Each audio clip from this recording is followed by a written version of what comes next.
Hey yo, good day everyone. Welcome to another video dito sa Man Cannot Ride. Hayaan yung ikwento ko sa inyo kung gaano kapait ang aking karanasan sa monetization. Ay, marami kasi nag-aakala na may pera na daw ang Man Cannot Ride.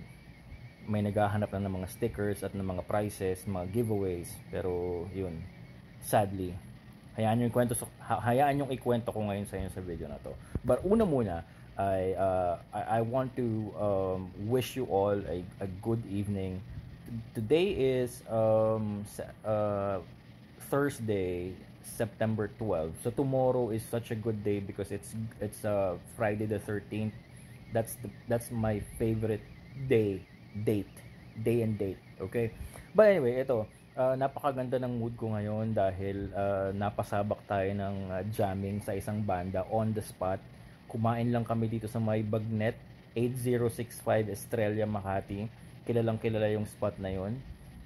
Hindi naman namin in-expect na every Thursday pala may regular na banda na nakapwesto doon. And kanina nga is yung The Good Band, Ouija. Ayan. And yun, so rapor-rapor ng konti. Tapos kumanta tayo. Yeah, pumunta tayo sa stage at nakikanta ako kasama ng band. And it was just, this is such a great evening for me. Yung nga lang, balik tayo ngayon sa katotohanan ng video na to. I think this is the right time to discuss something negative. Kasi, nasa good vibes pa ako So, hindi ako may inis masyado. Now, ikwento ko sa inyo yung nangyari sa monetization ng channel na to. Dahil meron na rin mga nagtanong sa akin, meron na rin naniningil. Ayan, naghahanap, Sir, kailan ba lalabas yung sticker ng Man Cannot Ride? Sir, kailan ka ba magpapag-giveaways? Kailan ka ba magpaparaffle? Kailan ka ba papaganito, papaganyan, meet and greet, ganyan? Lahat ng mga bagay na yun, kinakailangan ng pondo, kinakailangan ng pera. And sabi ko nga dun sa dati kong mga videos is, kung ano man yung pera na makukuha ko sa monetization ng YouTube channel ko, yun yung ibabalik ko sa community para sa mga ganong klaseng activities. Mamimigay tayo ng helmet, gloves, o kahit mamahaling boots, why not, 'di ba? Kung ano man yung kikitain ko sa monetization, ibabalik ko do sa community na naging dahilan kung bakit ako kumikita ng ganon. Sadly, ito yung nangyari. So, na-monetize ang channel 2 years ago. 2 years ago, na hindi ko naman ine-expect na after monetization, kinakailangan pala na makapag-ipon muna ng $100 na earnings yung channel mo. So, pag na-monetize ka, hindi ka agad-agad mababayaran ka ng YouTube o ng Google. Hindi. Kailangan mo nang kumita ng $100 or more or less 5 to 6,000 pesos yung magkaroon ng revenue yung channel para mag-start yung payout. Which is, ibibigay naman din sa'yo ibabayad din naman sa'yo yung $100 na yun na i-earn mo. Yun nga lang, hihintayin muna yung threshold na yun. So, it took the channel 2 years para matungtong maitawid yung $100 na yun. So, tuwan-tuwa ako kasi sabi ko, uy, $100, 5,000 pesos din yun.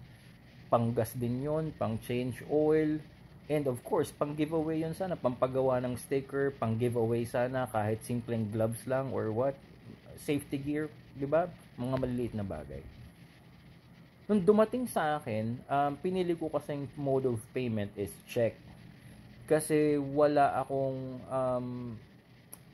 okay, mamaya ako nagkukwento, tungkol naman sa bangko at saka yung wala na kasing option for Western Union. Hindi ko na alam kung bakit, paano ginagawa na sa Western Union kukunin yung pera.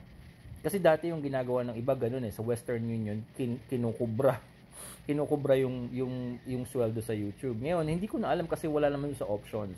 Nasa options is check or yung bank transfer. Ang problema sa bank transfer is, sabi sa akin ng bangko ko kung saan meron akong account, kailangan daw na meron akong dollar account. At yung dollar account, kinakailangan merong minimum na $500 para ma-maintain ko. Yung dollar account na yon, dun papasok yung ipapadala ng YouTube na sweldo. Okay? aware na daw sila doon, kaya yun ang sinabi nila sa akin. So sabi ko, hindi ako pwede ng bank transfer kasi hindi ako makakapag-open ng dollar account. Tapos $500 minimum balance.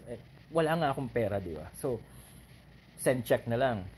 So natanggap ko yung cheque. Tapos I'm not gonna give yung mga specific details ha. Ayoko mag-name drop ng kahit na ano, pero meron siyang account sa isang bangko. It's an international bank. So sabi ko, paano ko to may in cash? Ang sabi sa akin is I have to take it to the bank, yung bangko na yon, and i-in cash ko daw. Ngayon, yung bangko na yon, isa lang ang branch dito sa Pilipinas. Or I don't know, siguro tanga lang talaga ako, hindi ako marunong magtanong or tinamad na akong magtanong. So ang alam ko, isa lang yung branch nila. And then nung nagpunta ako doon is may problema pa kasi daw nga wala akong account sa kanila and maraming mabusising kung ano-ano. Nawalan na ako ng gana dahil akala ko, yun nga, yung nakikita ko noon sa ibang mga vloggers is pumupunta lang sila sa Western Union and then kinukubra nila yung pera sa Western Union. Now the thing is, tinry ko. Nagpunta ako sa Western Union, pinakita ko yung cheque. Sabi ko, ma'am, ano kayang gagawin ko dito? Kasi nakikita ko sa iba is dito nila kinukuha. Sabi nila, sir, ano po kasi yan cheque na po yan dun sa bangko niyo po. Sabi ko, oo nga naman, napakatanga ko. Kitang-kita naman, di ba, cheque siya sa bangko. Doon sa bangko dapat i-encash yung cheque. Sabi ko, nagtanong lang po ako kasi nga po nahihirapan po ako kung paano ko siya ma-encash. Yung halaga ng cheque is, worth 5,600 pesos. Malaking bagay yun sa akin.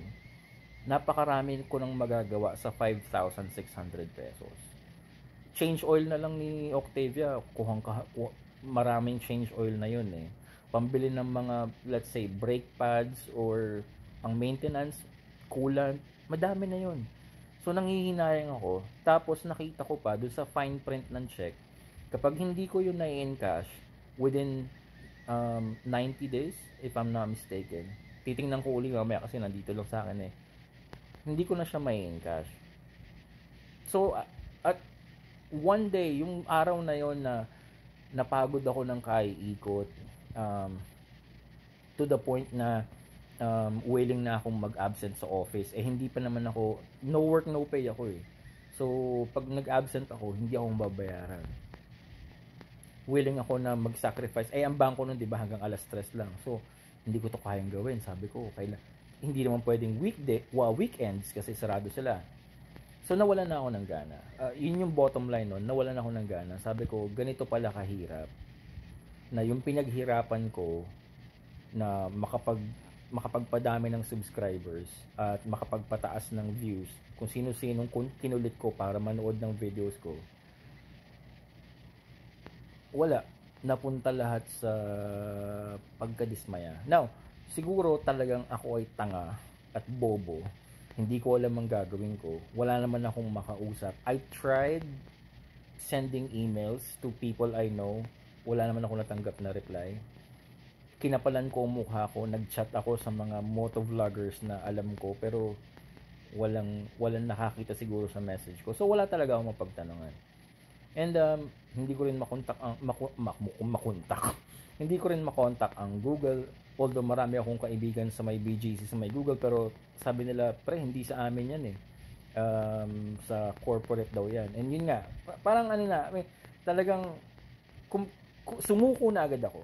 Ayun, so kasalanan ko, sumuko na agad ako to the point na nawala na ako ng gana kasi parang ang hirap. Nandyan na yung pera, pero ganun pa pala kahirap. And in the first place, nadismaya rin ako nung nalaman ko na hindi ko pa pala pwedeng makakuha ng payout or ng incentives from YouTube the moment na na-monetize ka. Yung $100 na yon, 2 taon ang hinintay ko para maipon yung views, para lang, 'di ba, yung view ng mga ads, sabi nila threshold daw dapat 30 seconds. Wala naman ngang nanonood ng videos ng Man Cannot Ride. So the more na mahirap mag-acquire ng views ng mga ads kasi alam ko ika-cancel lang na ika-cancel 'yon.